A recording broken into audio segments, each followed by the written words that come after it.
Hello and welcome from AWS reInvent 2022. My name is Yves from ComDivision, and with me today is Betty. Thanks for taking the time. For our audience, could you quickly explain what's your role within VMware and what you do on a daily business? Because the role is always one thing, but what do you do on a daily business? Absolutely. Thanks for having me.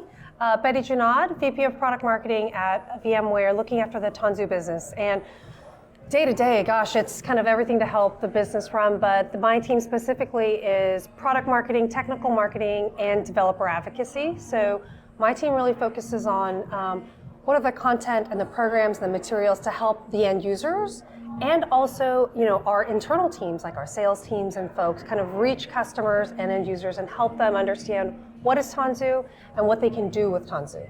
Mm-hmm. So how does that interrelate with the AWS story? I know we can run Tanzu on VMC, but how do we integrate from a native perspective, for example?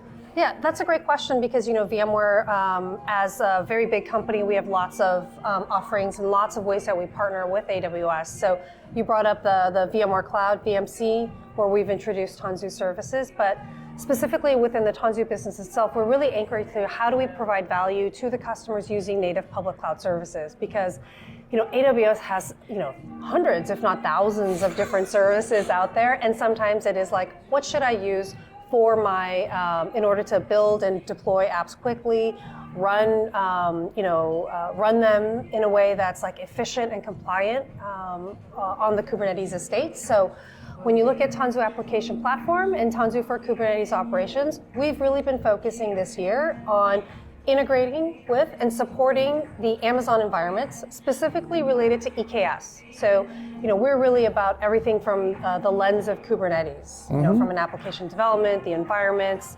management, security policy at the Kubernetes layer, and all the things that run on there. So for Tanzu Application Platform, earlier this year, we announced a quick start, which really helps customers deploy very quickly onto EKS.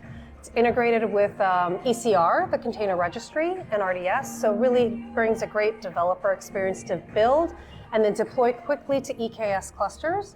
And then Tanzu Mission Control, which is the management control plane in TKO, we announced a tech preview of full lifecycle management for EKS clusters. So all the great features that we have for TMC, as we bring policy management, GitOps support, deeper integration with service mesh, those are all things that we can bring to EKS so starting from their first cluster all the way to like multiple clusters. And if they have clusters in EKS and clusters on-prem or even clusters in maybe another cloud, TMC will be a great way to manage all of that estate for them. So that's perfect, and we as a partner also are greatly supporting that nowadays. For example, we run a campaign for the end of year where customers can challenge us in why they should use POC, why they should use Tanzu, and we are going to support them with a completely funded POC environment, which we get funded on one hand from VMware. AWS is actually throwing something in as well.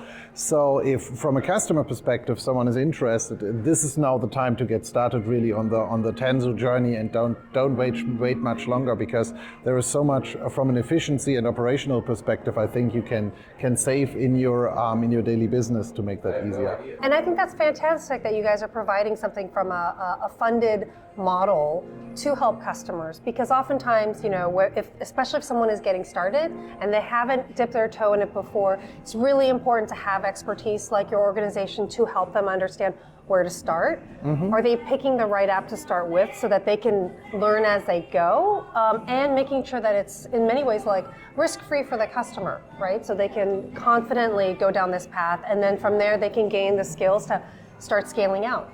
One final question, as we always have a very young audience, especially for the shorter clips we throw out on TikTok, what would be a career advice you give anyone who would actually want to start in the IT industry? What to avoid and what to do? So I will say what to avoid. Don't be afraid to try, and don't be afraid to fail, because something that isn't hard or something, it's just something you haven't learned yet. And the best part of learning is sometimes trying something and maybe you did it wrong. You got to learn about all the warts as well as learning about how to do something. And a thing on what to do is be curious. With the explosion of open source, like things are so easily accessible. There's lots of great folks out there who are posting videos all the time. You can follow them, watch their tutorials, and just don't be afraid. Get your hands on the keyboard and just try something. Wonderful. Yeah. Thank you for taking the time out of your busy schedule, and I hope to catch up on one of the next events as well. Absolutely. Thank you. Thanks for having me. Thank you.